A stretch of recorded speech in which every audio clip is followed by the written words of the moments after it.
Tout le monde, c'est Mathieu 2.0 et aujourd'hui on se retrouve pour une nouvelle vidéo de description de personnages. Alors, je vais vous donner déjà une bonne nouvelle. Le let's play le premier let's play que je vais faire commence dès demain.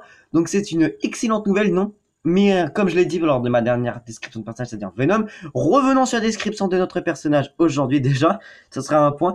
Et le personnage qu'on va décrire aujourd'hui est assez spécial, puisqu'il est sans conteste la poupée d'horreur la plus flippante du cinéma d'horreur, plus flippante qu'Annabelle encore. Pour ceux qui n'ont pas compris et ceux qui n'auraient pas bien regardé, on s'attaque à Chucky.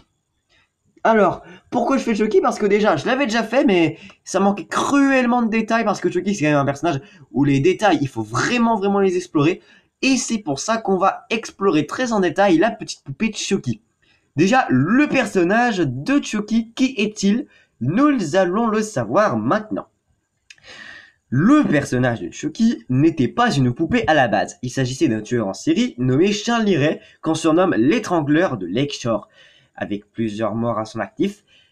Alors qu'il est abandonné par son collègue, enfin son complice et il se retrouve seul dans une course-poursuite avec l'inspecteur McNorris, où il doit où il doit se réfugier dans un magasin de jouets. Alors que la course-poursuite semblait très serrée, Charlie Ray la perd en se prenant un coup de pistolet en plein dans la poitrine.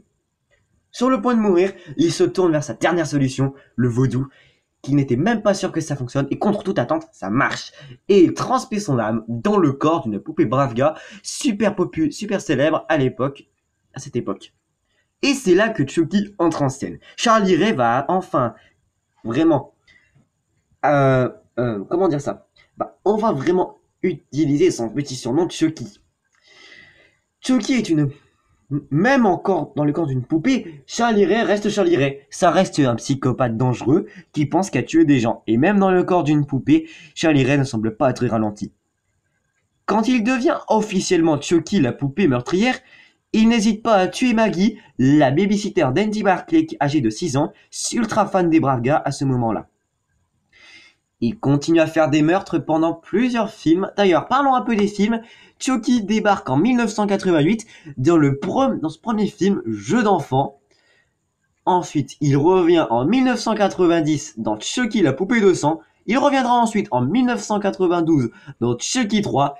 Il reviendra en 1998 dans la fiancée de Chucky. Quelques années plus tard, il reviendra en 2005 dans Le fils de Chucky. Ensuite, il reviendra en 2013 dans La malédiction de Chucky. Et enfin, il reviendra en 2017 dans Le retour de Chucky. Et également, n'oublions pas son remake de jeu d'enfant, c'est-à-dire Child's Play, la poupée du mal. Toutefois, je ne comprends pas quand même pourquoi ils ont sorti un remake maintenant, puisque la série originale de Chucky n'est même pas terminée. Apparemment, il y aurait encore un film de Chucky qui sortira. Donc, l'aventure de la petite poupée meurtrière continue, et encore et encore. Par ailleurs, Chucky, même pour une poupée, a des pouvoirs. Eh ben oui, on ne devient pas une poupée comme ça quand même. Chucky a des pouvoirs très intéressants. Il les obtient du vaudou. Par exemple, il peut transmettre l'âme des humains dans des corps, hein, de poupées, de jouets, quelque chose comme ça. C'est comme ça qu'il parvient à transmettre, grâce au vaudou, qu'il transmet l'âme de Tiffany dans le corps d'une poupée. Ensuite, il est également capable de...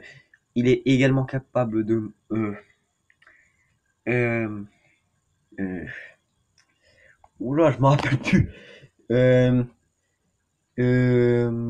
Oula. Je suis complètement perdu là, je me rappelle plus trop. Mais par contre, son plus grand pouvoir à ce jour, c'est sans aucun doute qu'il est capable de transmettre son âme dans plusieurs corps de poupées. Donc il est capable de lever une armée, rien qu'à lui tout seul. C'est ce qui se passe dans le retour de Chucky en tout cas. Ben dis donc, un personnage sacrément intéressant. Mais ce qui fait l'une des plus grandes popularités de Chucky, c'est sa personnalité. Et je vais vous expliquer ça maintenant.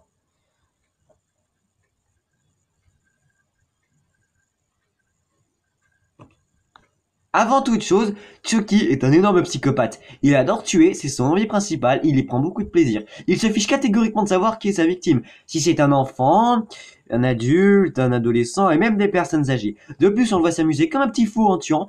S'il est déjà pas assez flippant comme ça, alors... Ce qui est encore plus flippant avec Chucky, c'est qu'il n'hésite pas à tuer des gens. Et il prend ça comme un jeu ou une forme pour se détendre.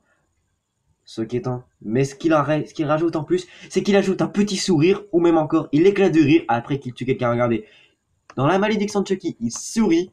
La preuve que Chucky sourit très souvent lorsqu'il tue quelqu'un. Regardez un peu 3 photos sur laquelle Chucky sourit alors qu'il est sur le point de tuer quelqu'un. Ça se voit bien que Chucky se fiche pas mal de tuer et il adore ça.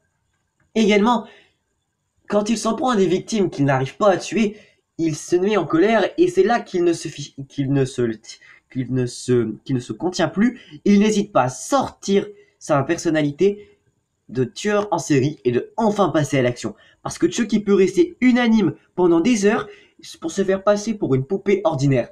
Mais lorsque on le démasque, il n'a pas le choix. Il est obligé de devoir laisser éclater sa personnalité et obligatoirement obligé de se cacher jusqu'à ce qu'il arrive à tuer sa victime parce qu'il sait très bien que la technique de pouvoir réussir à ne plus se faire passer pour une poupée ne pourra plus marcher si malheureusement on sait que c'est une poupée qui est vivante et qui tue des gens. Malgré tout ce fait, Chucky se montre assez lâche lorsque la défaite approche. Lorsqu'il est sur le point de perdre, il n'hésite pas à demander à ce qu'on l'épargne, alors que pourtant il a essayé de nous tuer. C'est quand même très surprenant de la part de la meilleure poupée meurtrière quand même. Également, ce qu'on peut ajouter, c'est que Chucky a quand même un humour assez drôle. Il n'hésite pas à se montrer grossier lorsque on le désobéit ou encore on l'énerve. Excusez-moi. Excusez-moi encore. Où j'en étais? Ah oui. Mais ce qui fait également l'une des plus grandes popularités de Chucky dans sa personnalité, c'est qu'également il combine humour et psychopathie. C'est-à-dire que quand il se montre grossier, il peut tuer tout en étant grossier. C'est-à-dire, il est capable également de se payer la tête de ceux qu'il tue en leur lançant une bonne réplique. D'ailleurs, en parlant de ça, Chucky est loin d'avoir sa langue pendue. Il est toujours prêt à lâcher une petite blague ou une bonne punchline à chaque fois qu'il est sur le point de tuer quelqu'un. Même si Chucky vous paraît assez drôle, je ne pense pas que lui, il aimerait bien savoir ça. Chucky est un psychopathe parmi les autres et c'est sans aucun doute l'un des plus grands. Toutes les poupées qui existent comme Annabelle ou Jigsaw ne sont rien comparées à lui. Mais ça, on en parlera plutôt dans la conclusion de la poupée meurtrière Chucky. Eh ben dis donc, une personnalité hors norme. Être psychopathe comme ça pour une simple poupée, impressionnant. Mais même une poupée comme Chucky, psychopathe et dangereuse, a forcément des ennemis et je vais vous les dire maintenant. Mince. Alors on descend.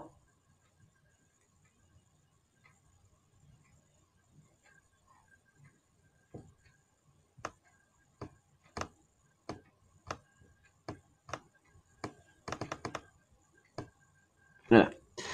Alors, niveau ennemis, on peut pas dire que Chucky a vraiment de réels ennemis. Ce sont plutôt des victimes qui ont survécu à une de ses attaques et qui se sont concentrés à essayer de lui résister au cas où un jour où il reviendrait. Mais pour moi, Chucky a quand même eu 2 personnes, je dis bien 2 personnes, qui auront quand même réussi à lui causer plusieurs soucis, et je vais vous les dire maintenant, et on commence par Nika Pierce. Alors, Nika Pierce, fille de Sarah Pierce, était la principale cible de Charlie Ray.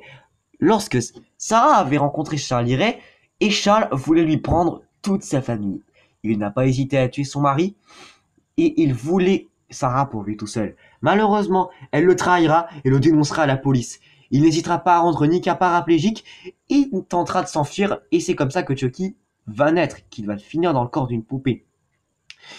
Dans la malédiction de Chucky, Nika comprend que c'est de la faute de Charlie Ray que si elle est paraplégique, et qu'elle essaie de se moquer de lui pour essayer de le ralentir avant qu'elle ne la tue, puisque elle sait très bien que Chucky a une seule envie, c'est de la tuer. Il a attendu 25 ans avant d'y arriver. Malheureusement pour Chucky, il n'arrivera pas à tuer Nika. Malheureusement pour elle, toute sa famille va mourir. Chucky les massacrera les uns après les autres. D'ailleurs, j'ai oublié de parler d'un trait de sa personnalité à Chucky. Il est horriblement égocentrique. C'est également pour ça qu'il arrive facilement à tuer des gens. Parce que pour tuer toute une famille, quand même, il faut voir un ego surdimensionné. Et Chucky est sans doute l'un des personnages qui en a le plus un ego surdimensionné. Dans le retour de Chucky, ça se passe dans un hôpital psychiatrique et Nika, malheureusement pour elle, Chucky reviendra. il va encore une fois tenter de la tuer, mais sauf que là, il aura une meilleure idée. Au lieu de la tuer, il va transférer son âme dans le corps de la jeune fille, et malheureusement pour Nika, elle va tomber dans une longue sieste, et Chucky fera en sorte qu'elle ne se réveille jamais. Mais Nika, pour moi, n'est pas la pire ennemie de Chucky, parce que tout le monde doit le connaître, son pire ennemi, c'est sans aucun doute Andy. Eh ben oui, Andy Barclay, sans aucun doute le plus grand ennemi de Chucky jusqu'à présent. Il apparaît dans Jeux d'enfants, dans Chucky la poupée de sang, dans Chucky 3, dans Le Retour de Chucky, et un caméo dans la direction de Chucky. Andy combat Chucky à l'âge de 6 ans pour la première fois. Il n'a que 6 ans et pourtant il affronte déjà un tueur en série psychopathe. Andy se fait manipuler par Chucky. Chucky lui raconte que c'est un humain du nom de Charlie Ray parce que Chucky est beaucoup plus malin qu'il en a l'air. Et c'est pertinemment que quand on est jeune, on a une imagination surdimensionnée. Alors pour Andy, c'est savoir qu'une poupée est parlante, bah pour lui c'est magique, certainement. Il a que 6 ans d'âge d'enfant. Sauf qu'il va vite se rendre compte que quand tous les meurtres qui vont se passer, il va savoir qu'en réalité c'est l'affreuse poupée Chucky qui est derrière tout ça. Alors, il va le combattre dans le premier film de jeu d'enfant, il l'attend parce qu'il sait très bien que Chucky va tenter de posséder son corps parce que à la base, Chucky ne devait pas rester une poupée très longtemps, ça ne devait être que temporaire. Il voulait retrouver sa bonne vieille vie de tueur en série psychopathe en tant qu'être humain et pas en tant que poupée. Malheureusement pour Chucky, il ne parviendra jamais à retrouver un corps d'humain, sauf dans le retour de Chucky, mais ça c'est un peu différent puisque ce n'est pas le vrai Chucky. Ensuite, on le revoit dans Chucky la poupée de sang, cette fois-ci âgé de 8 ans. Malheureusement, il reste quand même jeune, et la poupée de Chucky n'hésite pas à revenir pour tenter de le posséder à nouveau. Sauf que grâce à l'aide de sa grande sœur adoptive, Kyle, il arrive à le battre. Dans Chucky 3, ça se passe dans une école militaire. Là, Chucky, il va pas se gêner pour pouvoir trouver des armes, hein, parce que, je précise, pour que Chucky parvienne à tuer, il faut quand même qu'il y ait des armes en main. Parce que c'est une poupée. On peut pas dire qu'une poupée, ça peut être très efficace pour tuer des gens. À part bien sûr si vous êtes armé, et Chucky a un gros goût pour utiliser des couteaux, ça se voit carrément dans tous les films où on le voit. Il a toujours un couteau à la main, peu importe si c'est dans les films récents ou dans les vieux films. Enfin bref, malheureusement, même dans une école militaire, Chucky ne parvient pas à gagner, il se fait encore battre. Mais Andy a une bonne leçon, puisque grâce à ça, ça lui a donné l'expérience qu'il sera un jour que Chucky reviendra, et il s'est préparé à le recevoir. Et il aura bien fait, puisque Chucky finira par le retrouver, mais il se fera aussitôt capturer, parce que Andy s'était préparé à sa visite. Même si Chucky se fait capturer, eh bien malheureusement, dans le retour de Chucky, un Andy adulte devra combattre 3 Chucky. Alors Andy, désolé, on n'a pas fini avec Chucky. Déjà malheureusement pour lui, si on le revoit dans le nouveau film de Chucky, eh bien il devra à nouveau affronter son pire ennemi. Bah dis donc, une sacrée description. Mais maintenant il est temps de passer à la conclusion, que c'est temps de la poupée meurtrière Chucky. Eh bien, on y va maintenant. Ce qu'on a appris de Chucky, c'est que même si c'était une poupée, ou même avant qu'il... Non, je dis n'importe quoi, je recommence. Que même en être humain, il était déjà horriblement psychopathe, et en devenant une poupée, ça ne s'est pas arrangé, ça n'a fait qu'empirer. Il est quasiment devenu un symbole de l'horreur, pratiquement la poupée d'horreur la plus flippante du cinéma. Vous demandez-moi quel est le numéro 1 qui est le numéro 1 en termes de poupée meurtrière? Poupée flippante? Ne cherchez pas midi à 14h, vous l'avez devant vous, il s'agit de Chucky. Chucky est pratiquement devenu réel dans le monde entier. Personne ne peut pas réussir à ne pas connaître Chucky. Pratiquement c'est impossible. D'ailleurs aujourd'hui, si vous entendez le nom de Chucky, eh bien on peut penser au nom de l'innocence. Mais en fait non, pas du tout. On ne peut pas s'empêcher de penser à la petite menace psychopathe rousse et qui tient des armes à sa main. Quoi qu'il arrive, peu importe le film dont on le verra, Chucky sera toujours un grand psychopathe et il le restera jusqu'à la fin de sa carrière. Et donc ça conclut notre vidéo de description de personnage. Vous avez vu, il y avait quand même plus de détails que dans ma dernière vidéo où j'ai décrit Chucky. Et n'hésitez pas à me dire dans les commentaires quel personnage vous voulez que je décris. D'ailleurs, le prochain personnage que je vais décrire, à mon avis, devrait beaucoup vous plaire. Je ne vais pas vous spoiler c'est qui, mais à mon avis, je pense que c'est que vous allez aimer. Quoi qu'il en soit, c'est la fin de cette vidéo de description de personnage. N'hésitez pas à lâcher des pouces bleus, à vous abonner. Donc moi je vous dis au revoir et à plus.